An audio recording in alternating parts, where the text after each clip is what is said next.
Buyurun. Aleykümselam. Welcome. Hoş geldiniz.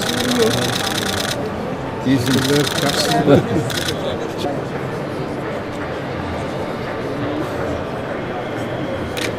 Son kalamayı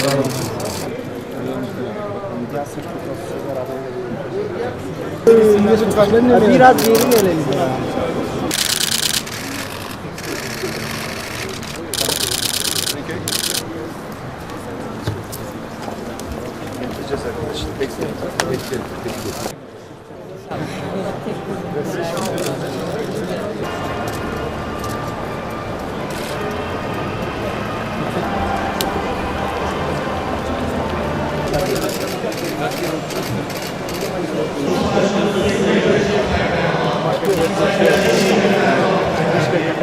İyi yolculuklar.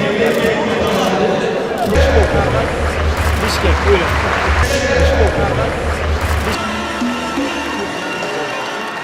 Altı bağımsız pist olarak